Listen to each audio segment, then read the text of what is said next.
Postpartum corrective exercise specialist. So I wanted to share with you first, like in the background of mine, I've never worked out. I was not a fitness trainer, and even till today, I wouldn't say I am like a trainer or like I'm like super into workouts. I like to work out because I have a standard for myself. I want to look good. I wanted to feel good. It's not about looking like a super tone like that. I have to work out. If I don't work out, I feel like I'm puking. Not like that. I was always that typical skinny Asian girl. Like, you know, you see people, mostly Asian, they are pretty skinny. I guess you can stereotype them. And I was one of them. Like, I never had to worry about what kind of things that I ate. I didn't have to go to the gym. Like, I never had a gym membership until like a few years ago. The only thing I did was like what everybody like the trending that my friends are doing, like, oh, maybe running a 5K race, but it's like really full of fun, and like I think it's called Color Me Red. I don't know if you have one of those in your area, but like it's like, oh, they would like splash like color on you. You'll be like all colorful by the end of your 5K run. Or like I might have done some hot yoga, because I do like being in a hot place where I sweat, but I don't want to do cardio. So I like to just do some yoga for flexibility and stretching, and like, you know, being hot yoga, it makes you really sweat. So I like that combination. I think that's kind of the most that I did. I tried doing that more just before I got married in 2014. So like I wanted to look and feel the best for my wedding in my wedding dress. So that's kind of that background. I never had to like do too much in order to maintain my shape. My shape was always good. And I would tell you also my background. I'm 5'4", about 164 centimeter. And I was hovering around, I think at that time, like pre-baby was about 122-3-ish. I gained a little bit of weight because I was trying to conceive. I wasn't able to conceive my first baby for about 14 months. It was a long journey to have my first baby, and with a miscarriage in between. So I tried to gain some weight and, you know, drink some Chinese medicine. I think that's what people kind of, my mom and, you know, some advice that people gave me, like, oh, you need to just like eat more and like and drink Chinese medicine, and so I did a lot of that. I think that's where that weight came from. I didn't really care too much after the wedding. So that's the background. Now, how did I actually lose the weight after my baby? So after my baby, I never weighed myself just before going into the delivery room. I didn't know what I was weighing, but after I delivered, I still did not weigh myself. I didn't care. It was at that time, all I cared was like taking care of the baby, make sure I have milk. Like I didn't care about my body. I literally think, oh, just shrink back, right? It's that like side of naive me. Oh, if so-and-so can just bounce back, I'm just gonna bounce back. People say that you breastfeed and you will lose weight. So I simply thought that I would just bounce back. But after about 3 months or so, I did not see any changes in my body. I felt like I was still like after the first week of delivery, I was feeling self-conscious now. Like at that time I was walking by the mirror, I was like not happy with the way I looked. I was also solo parenting, right? At home, I moved to a new townhouse and there's nothing around me. My friends weren't around me and I felt a little lonely, but I was at the same time, you know, you have this baby bundle of joy now. All I cared was him, Jordan. And so I didn't really care too much, but then I told my husband, you know, probably I should be doing something, right, to lose that baby weight. And then so my husband, who is very supportive, he likes working out in general. Like he have done like P90X, he done like, you know, he buy all these fancy like equipment on the bar to do pull-up and all of that. So he have a rough idea what to do to lose weight. So I asked him, oh, what should I be doing? So he has this DVD of T25 by Shaun T, Beachbody. And he's like, why don't you just do 25 minutes and there's no equipment involved or very little equipment involved in this workout series. I think it was about 10 to 12 weeks.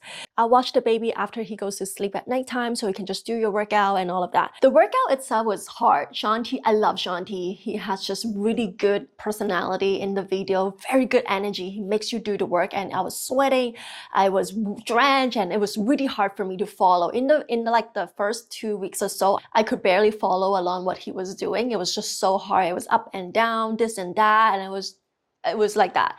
But what I found the most difficult was actually staying awake and do the workout. Because I did the workout after my baby slept at nighttime.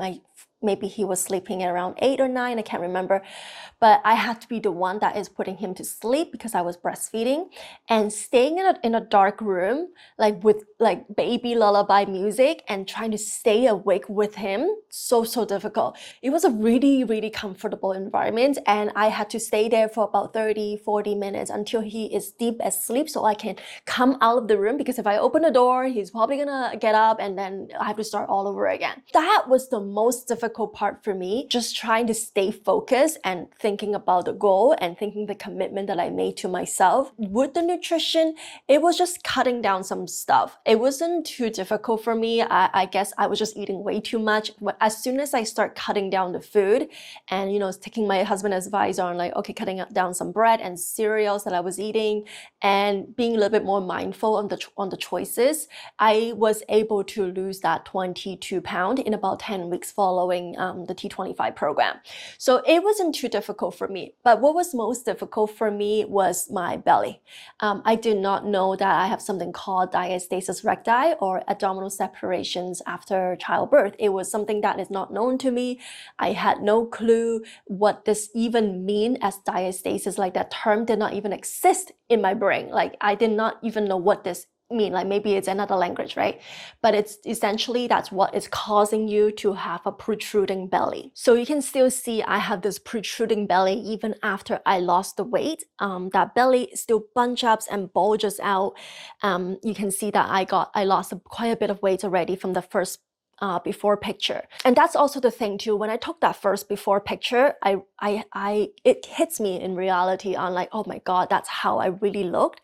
And when I saw my friend who gave birth the same time as I did, like the same month as I did, and she looked so good already when I went to her son, like I think 100th birthday party, she was like, wow, she looks great. Like, what am I doing? So that really drove me into that, okay, you know what, Becky Choi, you needed to do something. And that's when I actually started going to this family doctor. I thought something wrong was with me, right?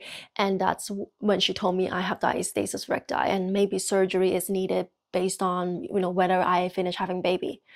So that was a really shocking moment for me. Like, I needed a surgery. Nobody ever told me about what diastasis recti is in the first place. Anyhow, I was into my second pregnancy soon after. I think it was about 14 months postpartum that I got pregnant again. So I had my baby girl. They're about 21 months apart, and they're a bundle of joy. I'm so grateful to have these two. They're so close and they're just so lovely together. And so after my second baby, again, I gained all that weight back, and it was probably roughly around the same weight gain that I did with the first one. And so this time I was trying to be a little bit more mindful on what diastasis recti actually meant, because now I had a little bit of idea what it is, but at the same time, the doctor kind of brushed you off like, oh, you just need to go do the surgery or maybe try physical therapist first. So I went to see the physical therapist at 6 weeks postpartum, and she told me some of the breathing, maybe not breathing, more about the engagement on what I needed to do. So I took what she taught me, and then I could not stand the way I look with that chubbiness in me, and I was just so big. I just started feeling that I needed to do more vigorous exercises to lose the weight. I will tell you now that's not a good idea. You can find out more about that in my other videos in the channel. But with weight loss, I went back to doing T25 because that's what worked for me in the first time. So the lesson for you I wanted to share is that, you know, there's so many programs, exercise program out there for postpartum moms. Even though T25 was not for postpartum moms. That was also a mistake that I made.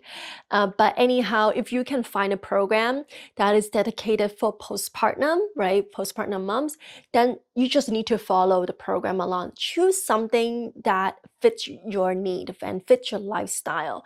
If you are somebody who likes to lift weights, then focus on a program that lifts weights. If you're somebody who can only dedicate 20-25 minutes, which I kind of like that is the balance for me. I didn't want to do longer than that. I believe that finding a right lifestyle program for you that you can be consistent, and also that you're happy when you're doing the exercises will be much more important, because you don't want to do something for 1 week and 2 weeks and then you lose momentum. If you have a goal, if you have a burning desire that you wanted to change more than you wanted to stay the same, you wanted to lose, let's say, that 25 pounds, you can do it. It doesn't matter what program, because postpartum moms, if you're in this phase, let's say you're in that first year, it's so easy. It is so easy because you haven't really done anything to your body. So anything your body is taking in will work on its own. Like, it will work on its magic. And also, you just have to be mindful of the nutrition for sure. Like, you cannot just be eating anything. After my first pregnancy, I used a MyFitnessPal, but I wasn't really diligent on like tracking everything. I wasn't tracking like I would be now. Like, if I'm trying to lose my last 12 pounds, I would be like tracking everything, right? But also I have a lot more knowledge now. But in the beginning I didn't. And same as you who are watching this, you have no idea like I was, and you just needed to do it. Just start doing it. Eating more protein, go outside for a walk, and maybe drink a protein shake, right? Those will definitely be very helpful. Keeping in mind of your goals on what you want, reflect on it, focus on it. Like, I was in that dark room, like it was just so hard. But I would tell you, with my second pregnancy, after my second pregnancy, I got smarter. So instead of me inside the room and like waiting for him to fall asleep, second time I worked out with my kids. You can see a lot of videos that I demonstrate that and show you how I worked out in my living room with my toddler and my newborn, well, and then not newborn, maybe like 1 year old, 2 years old. Like, you can see that transition and the growth in them while I was losing that weight. So I was getting small and they're getting big. It's very cute. And I think that really helped me to stay much longer consistency. And that's also how I got in the best shape of my life. If you don't have diastasis recti, it doesn't really matter on what exercise program you're doing. Maybe you should choose something that is postpartum friendly.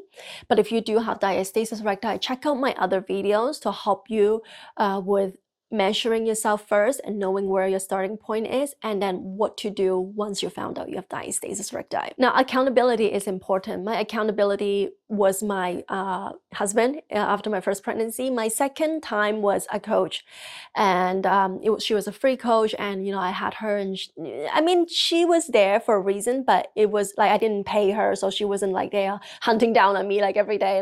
But I know what she's doing. I got inspired by her, and so I was just doing it. And having a coach and somebody maybe you can bounce off some questions and ask about some stuff, like maybe nutrition question, those would be very helpful. But at the end of the day, you have to rely on yourself to do it. You can't rely on them to like catching you and like, hey, you didn't do the workout, or did you do your workout? Like for me, that's like, I cannot just rely on external forces to do it. I have to rely on my internal forces. And that's me wanting to reach my goal. And that was like losing the 25 pounds. And then later when I found out diastasis, it was healing my diastasis recti. So yeah, I hope this is helpful for you. I hope you got something out of this. I often get questions asked like what exercise to do, or maybe how do you actually lose it? This is really how. There's no secret sauce there. Just found a program that fits your lifestyle, fits your need, something that you like, even if it's yoga program or Pilates program. Now, Pilates is quite hard on the core, so make sure you do not have diastasis recti. And something that's suitable for you, and you can be consistent. Having a coach would be really helpful, but also you need to wanting to do this. You wanted to change.